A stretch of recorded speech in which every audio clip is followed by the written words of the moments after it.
Kannada. So sir, ನಿಮ್ಮ ಬಗ್ಗೆ ಸ್ವಲ್ಪ ಹೇಳ್ಕೊಳ್ಳಿ. ಈ ಐಡಿಯಾ ಹೆಂಗೆ ಬಂತು ನಿಮಗೆ, ಸಾವಯವ ಕೃಷಿ ಇದೆಲ್ಲ ಮಾಡಬೇಕು ಅಂತ? ನಮಸ್ತೆ ಎಲ್ಲರಿಗೂ. ನಾನು ಶಿವರಂಜಪ್ಪ.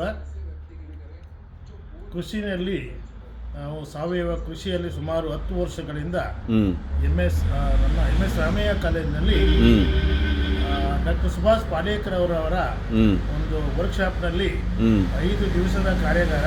ಅವರೇ ಬಂದಿದ್ರಾ? ಸುಭಾಷ್ ಪಾಲೇಕರ್ ಅವರೇ 2 ದಿವಸ 3 ದಿವಸ ಅವರೇ ತಗೊಂಡ್ರು, ಇನ್ನೊಂದು ದಿವಸ ಒಬ್ಬರು ತಗೊಂಡಿದ್ರು.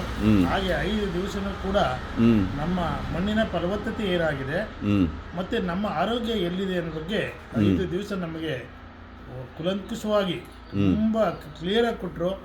ಆವಾಗ ನಮಗೆ ಅರಿವು ಆಯಿತು, ನಾವೆಲ್ಲ ವಿಷದಲ್ಲಿದ್ದೀವಿ, ನಮ್ಮ ಭೂಮಿನೂ ವಿಷ ಮಾಡಿದ್ದೀವಿ, ನಾವು ಕೂಡ ಆರೋಗ್ಯವಾಗಿಲ್ಲ ಅನ್ನೋದು ನಮಗೆ ಆವಾಗ 10 ವರ್ಷದ ಹಿಂದೆ ಗೊತ್ತಾಯಿತು. ಸೊ ಮಣ್ಣಿನ ಮಕ್ಕಳು ಚೆನ್ನಾಗಿರ್ಬೇಕು ಅಂತಿದ್ರೆ ಮಣ್ಣು ಚೆನ್ನಾಗಿರ್ಬೇಕು, ಮಣ್ಣು ಚೆನ್ನಾಗಿರ್ಬೇಕು.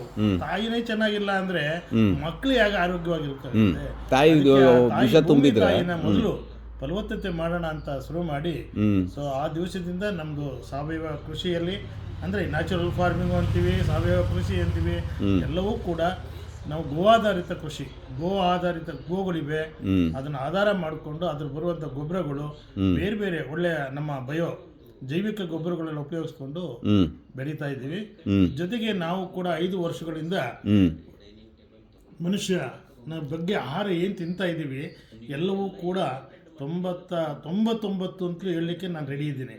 ಕಲಬೆರಕೆ ಎಲ್ಲವೂ ಕಲಬೆರಕೆ ಆಗಿದ್ದು, ಎಲ್ಲಿ ಒಳ್ಳೇದು ಸಿಗ್ತಾ ಇದೆ ಅಂದ್ರೆ ಒಳ್ಳೇದಿತ್ತು. ಯಾಕೆ ನಮ್ಮ ತಾತ ಮುತ್ತಾತ ಕಾಲಗಳಲ್ಲಿ ನಮ್ಮ ಅಜ್ಜಿ ಎಲ್ಲ ಅವರೆಲ್ಲ ಕಡೆ ಒಳ್ಳೆ ಆರೋಗ್ಯದಲ್ಲಿ ಬೆಳೀತಿದ್ರು, ಕೊಟ್ಟಿಗೆ ಗೊಬ್ಬರ ಹಾಕಿ ಎಲ್ಲವೂ ಕೂಡ ಆರೋಗ್ಯವಾಗಿತ್ತು. ಆಗ 120 ವರ್ಷ ಬಾಳ್ತಿದ್ರು. ಆಮೇಲೆ 10 ಮಕ್ಕಳನ್ನ ಮನೇಲೆ ಹಿಡಿತಿದ್ರು. 8 ಮಕ್ಕಳು 10 ಮಕ್ಕಳು, ಅದು ಒಂದು ಫ್ಯಾಮಿಲಿ ಕೂಡು ಕುಟುಂಬ ಅಂತ. ಅದು ಕೂಡ ಒಟ್ಟಾಗಿರ್ತಿದ್ರು. ಒಂದು ಮನೆಯಲ್ಲಿ 15 ಮಂದಿ ಇಲ್ಲದೆ ಇದ್ರೆ ಮನೆ ಇರ್ತಿರ್ಲಿಲ್ಲ. ಆಗ ಇವತ್ತು 3 ಜನಕ್ಕೆ ಬಂದ್ಬಿಟ್ಟಿದ್ದೀವಿ. ಅದು ಇರಲಿ, ಎಷ್ಟರೂ ಮಾಡೋದು ಅದಿರಲಿ, ಪ್ರಶ್ನೆ ಅದಲ್ಲ. ಆರೋಗ್ಯದ ಕಡೆ ನಮ್ಮ ಜನ ಯಾರೂ ಕೂಡ ಗಮನ ಕೊಡ್ತಾ ಇಲ್ಲ. ಮೂಲ ಕಾರಣ ಏನು ಅಂದ್ರೆ ಇದೆ ವಿಷ ತುಂಬೋದು ಎಲ್ಲ ಕಡೆ. ಅದೇ ಕೊನೆಗೆ ನಮ್ಮ ಹೊಟ್ಟೆಗೆ ಹೋಗುತ್ತೆ, ನಮ್ಮ ಮಕ್ಕಳ ಹೊಟ್ಟೆಗೂ ಅದೇ ಬರುತ್ತೆ ಕೊನೆಗೆ. ಈ ತರ ಹಾಗೆ 5 ವಿಷಗಳನ್ನ 5 ಬಿಳಿ ವಿಷಗಳು ಅಂತ ಹೇಳ್ತೀವಿ. ಒಂದೇದು ಅಂತಂದ್ರೆ ಬಿಳಿ ಅಕ್ಕಿ ತಿನ್ನಬಾರ್ದು. ಅದರಲ್ಲಿ ಪಾಲಿಸ್ ಇಲ್ಲ ಅಂದ್ರೆ ಅದರಲ್ಲಿ ಏನೂ ಇರೋದಿಲ್ಲ, ವಿಷನೇ ಅದು. ಆಯಿಲ್ ತಿಂತಾ ಇರುವಂತ ಅಡಿಗೆ ಎಣ್ಣೆ ಪ್ಯಾರಾಫಿನ್ ಆಯಿಲ್, ಅದು ಅದರಲ್ಲಿ ಯಾವುದೇ ತರ ಒಳ್ಳೆ ಎಣ್ಣೆ ಇಲ್ಲ, ಗಾಣದ ಎಣ್ಣೆ ಇಲ್ಲ ಅಲ್ಲಿ. 3ನೇದು ಉಪ್ಪು, ಅಯೋಡೈಸ್ಡ್ ಉಪ್ಪು ಚೇಂಜ್ ಮಾಡಬೇಕು. ನಮ್ಮ ಸಮುದ್ರದ ಉಪ್ಪು ಬರ್ತಿತ್ತು, ಕಲ್ಲುಪ್ಪು ಅಂತ ಬರ್ತಿತ್ತು, ಅದನ್ನ ತಿಂತಿದ್ವಿ. ಆಗ 100 ವರ್ಷ 120 ವರ್ಷ ಆರಾಮಾಗಿ ಯಾವ ಇದು ಇರಲಿಲ್ಲ. ಇವಾಗೆಲ್ಲ ಬೇರೆ ಬೇರೆ ಅಯೋಡೈಸ್ಡ್ ಅವು ಇವು ಒಂದು ನಮ್ಮನ್ನೆಲ್ಲ ತಿನ್ನಿಸಿ ಮಾಡ್ತಾ ಇದ್ದಾರೆ. 4ನೇದು ಸಕ್ಕರೆ. ಆ ಸಕ್ಕರೆ ಕೇಳಿಬಿಟ್ರೆ ವಿಷಯ 27 ಕೆಮಿಕಲ್ಗಳು ಇರುವಂತ ಹೊರ ಬಂದು ವೈಟ್ ಆಗಿ ಬರುವಂತ ನಮ್ಮ ವೈಟ್ ವಿಷ ಅದು. ಇನ್ನೂ ಒಂದು ಮೈದಾ ಇದರಿಂದ ಬಹಳ ಡೇಂಜರ್ ಇದೆ. ಮೈದಾನ ಆದಷ್ಟು ಕಡಿಮೆ ಯೂಸ್ ಮಾಡಬೇಕು. ಈ 5 ಬಿಳಿ ವಿಷಗಳು ಅಂತ ಹೇಳ್ತೀವಿ, ಅದನ್ನು ಚೇಂಜ್ ಮಾಡಿಕೊಂಡ್ರೆ 85 ಭಾಗ ನಮ್ಮ ಆರೋಗ್ಯ ಸರಿ ಹೋಗ್ತದೆ.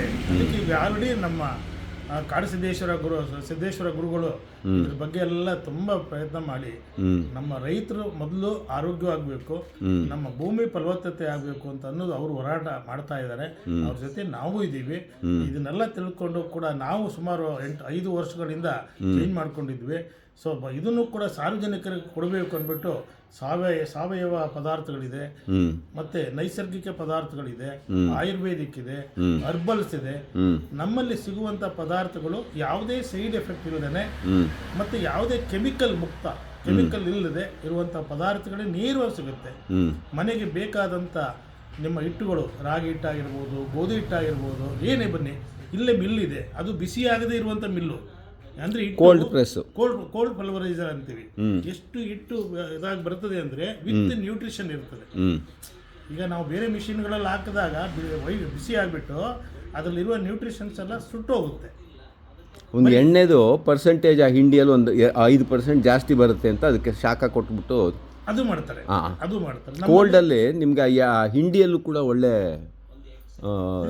ಎಣ್ಣೆ ಅಂಶನೂ ಇರುತ್ತೆ, ಪವರು ಇರುತ್ತೆ. ನಮ್ಮಲ್ಲಿ ಕೋಲ್ಡ್ ಇದೆ ಮತ್ತೆ ವುಡ್ ಪ್ರೆಸ್ ಆ ಥರದ್ದೇ ಗಾಣ ಇಟ್ಟಿರೋದು. ನಾವು ಆ ಬಿಸಿ ಬರುವಂಥದ್ದು ಅಥವಾ ಜಾಸ್ತಿ ಬರುವಂಥ ಆಯಿಲ್ ಬರುವಂಥದ್ದನ್ನು ಮಾಡಿಲ್ಲ. ಅದು ಒಳ್ಳೆ ಆಯಿಲ್ ಕೊಡಬೇಕು ಅನ್ನೋದೇ ನಮ್ಮ ದೃಷ್ಟಿಯಿಂದ. ಈಗ ಸುಮಾರು 200-300 ಕಸ್ಟಮರ್ಗಳಿದ್ದಾರೆ ನಮ್ಮಲ್ಲಿ. ಎಲ್ಲ ಬರ್ತಾರೆ, ಒಂದು ಸತಿ ಮಿಲ್ ಮಾಡಿಸ್ಕೊಳ್ತಾರೆ. ಅವ್ರಿಗೆ ಆಯಿಲ್ಗಳು ಏನು ಬೇಕು, ಏನು ಮನೆಗೆ ಏನು ಬೇಕು, ಎಲ್ಲ ಪದಾರ್ಥಗಳು ಒಂದೇ ಸ್ಟೋರ್ನಲ್ಲಿ ಒಂದು ರೂಪಲ್ಲಿ ಎಲ್ಲ ಸಿಗುತ್ತೆ. ಇದನ್ನ ಜನಗಳು ಕೊಡ್ತಾ ಇದ್ದೀವಿ. ಜನನೂ ಕೂಡ ತುಂಬ ಅಕ್ಸೆಪ್ಟ್ ಮಾಡ್ಕೊಂಡಿದ್ದಾರೆ. ಅವರು ಆರೋಗ್ಯದ ಕಡೆ ತುಂಬ ಗಮನ ಕೊಡ್ತಾ ಇದ್ದಾರೆ. ಇತ್ತೀಚೆಗೆ ಒಂದು 3-4-5 ವರ್ಷಗಳಿಂದ ಆರೋಗ್ಯದ ಕಡೆಗೆ ತುಂಬಾ ಜನ ಇದು ಮಾಡ್ತಾ ಇದ್ದಾರೆ. ಯಾಕೆಂದ್ರೆ ನಮ್ಮ ಆಸ್ಪತ್ರೆಗಳ ವೈಫಲ್ಯ, ಆಸ್ಪತ್ರೆಗಳ ಏನು ಹಣ ಮಾಡಲಿಕ್ಕೆ ಏನೇನು ಮಾಡ್ತಾ ಇದ್ದಾರೆ ಅನ್ನೋದು ಜನಗಳು ಗೊತ್ತಾಗಿದೆ. ಸೊ ಅದರಿಂದ ಅವರು ಕೂಡ ಒಳ್ಳೆ ಪದಾರ್ಥ ತಿನ್ನೋಣ, ಒಳ್ಳೆ ನಮ್ಮ ಆರೋಗ್ಯ ಉಳಿಸ್ಕೊಳ್ಳೋಣ ಅನ್ನುವಂಥ ದೃಷ್ಟಿಗೆ ಬಂದಿದ್ದಾರೆ. ನಾವು ಅವ್ರ ಸೇವೆಯಲ್ಲಿ ಇದ್ದೀವಿ. ಸದಾ ಸೇವೆ, ಅವರ ಜನರ ಸೇವೆ, ಜನಾರ್ದನ ಸೇವೆ ಅಂತ ನಾವು ಮಾಡ್ತಾ ಇದ್ದೀವಿ. ಈಗ ನಿಮ್ದು ಕಾರ್ಡು ನಂಬರ್ ತೋರಿಸಿ ಅದನ್ನ ಜನರಿಗೆ ಕಾಂಟ್ಯಾಕ್ಟ್ ಮಾಡಬೇಕು ಅಂತಿದ್ರೆ ಹೌದು ಕೊಟ್ರೆ ಸೊ ಈ ನಂಬರ್ಗೆ ಫೋನ್ ಮಾಡ್ಬೋದು, ಅಥವಾ ಇಲ್ಲಿ ಹುಡ್ಕೊಂಬಂದು ಇದ್ರ ಓನರನ್ನ ನೀವೇ ಮಾತಾಡಿಸ್ಬಿಟ್ಟು ಹಿಂದ್ಗಡೆನೇ ಫಾರ್ಮ್ ಇದೆ ಅದನ್ನು ನೋಡಿಕೊಂಡು ಕೆಲವುದೆಲ್ಲ 4 ವಿಷಯ ಕಲ್ತ್ಕೊಂಡು ಇಲ್ಲಿರೋ ಐಟಮ್ಮು ಎಲ್ಲ ಪರ್ಚೇಸ್ ಮಾಡಿ ತೊಗೊಂಡೋಗಿ ಮನೇಲಿ ಅಡುಗೆ ಮಾಡಿಕೊಂಡ್ರೆ ಅರ್ಧಕ್ಕರ್ಧ 1 ಲಕ್ಷಗಟ್ಟಲೆ ಉಳಿತಾಯ ಆಗುತ್ತೆ. ಯಾವುದು ಅಂದರೆ ಹೆಲ್ತ್, ಇದು ಔಷಧಿ, ಆಸ್ಪತ್ರೆ, ಅದು ಇದು ಆರೋಗ್ಯಕ್ಕೆ ಕೋಟಿಗಟ್ಟಲೆ ಹೇಳಬೇಕು ಸರ್, ಲಕ್ಷ ಆಗಲ್ಲ. ನಮ್ಮಲ್ಲಿ ಇದರಲ್ಲಿ ಎಲ್ಲವೂ ಕೂಡ ವಿತ್ ಕೋಡು ಗೀಡು ಎಲ್ಲ ಇದೆ. ಈ QR ಕೋಡ್ ಇದರಲ್ಲಿ ಬರ್ಬೋದು. ಓಕೆ, ನಾನು ಇನ್ನೊಂದು ಸರ್ತಿ ಬರ್ತೀನಿ, ಒಳಗಡೆ ಹೋಗಿ ನಿಮ್ಮ ಮಲೆನಾಡು ಗಿಡ್ಡ ಎಲ್ಲ ತೋರಿಸ್ಬಿಡಿ. ನೀವು ನಮ್ಮ ನರ್ಸರಿಗೆ ಬನ್ನಿ, ಇಲ್ಲೇ ಹತ್ತಿರ ಇದೆ ಕುಂಬಳಗೋಡಲ್ಲಿ. ಯಾವ ಗಿಡಮೂಲಿಕೆ ಇದೆ ಎಲ್ಲ ನಾನೇ ನಿಮಗೆ ಪರಿಚಯ ಮಾಡಿ ಬೇಕಾಗಿರೋ ಅಂಥದ್ದು ಕೆಲವೆಲ್ಲ ಕೊಡ್ತೀನಿ. ಒಳ್ಳೆ ಕಲೆಕ್ಷನ್ನೇ ಮಾಡಿದ್ದೀನಿ. ನಾವು ನಿಮ್ಮ ಥರನೇ ಸೇವೆ ಅಂತಲೇ ಮಾಡಿರೋದು. ಆದರೆ ಸೇವೆ ಆದರೂ ಲಾಭದಾಯಕ ಆಗಿರ್ಬೇಕು. ಯಾಕೆಂದರೆ ನಾವು ಜನರಿಗೆ ಸಂಬಳ ಕೊಡಬೇಕು, ಡೀಸೆಂಟಾಗಿ ಟ್ರೀಟ್ ಮಾಡೋಕ್ಕೆ ಬೇಕು ಅಂತಿದ್ರೆ ಲಾಭ ಆಗಬೇಕು. ಸೊ ಪ್ರಾಫಿಟೇಬಲ್ ಆಗಿರಬೇಕು, ಸರ್ವಿಸು ಆಗಿರಬೇಕು, ಎರಡು ಬೇಕು. ಕೈ ಎರಡು ಕೈ ಜೊತೆಗೆ ಹೋಗ್ಬೇಕು ಅದು. ಸೊ ವೆರಿ ಗುಡ್, ನಿಮ್ಮನ್ನು ನೋಡಿ ಸಂತೋಷ ಆಯಿತು, ಭಾಳ ಸಂತೋಷ. ಆಮೇಲೆ ಇಷ್ಟು ಚೆನ್ನಾಗಿರೋ ವಾತಾವರಣದಲ್ಲಿ ಫಸ್ಟ್ ಕ್ಲಾಸ್ ಅಂಗಡಿ ಮಾಡಿದ್ದೀರಿ. ಅಂಗಡಿ ಒಳಗೆ ಬರ್ತಿದ್ದಂಗೆ ಒಂದು ಮನಃಶಾಂತಿ ಬರೋ ಥರ ವಾತಾವರಣ ಇದೆ ಇಲ್ಲಿ. ನಾನು ಇನ್ನೊಂದು 3-4 ದಿವಸದಲ್ಲಿ ಒಂದು ದಿವಸ ಬರ್ತೀನಿ. ಬಂದಾಗ ಒಳಗಡೆ ಕರ್ಕೊಂಡೋಗಿ. ನೀವು ಇಲ್ಲೇ ಇರ್ತೀರಾ? ಅಲ್ಲ, ಓಡಾಟ ಗಿಡಾಟ ಇದೆಯಾ ಅಥವಾ ಹೆಚ್ಚಾಗಿ? ಎಲ್ಲೂ ಇಲ್ಲ.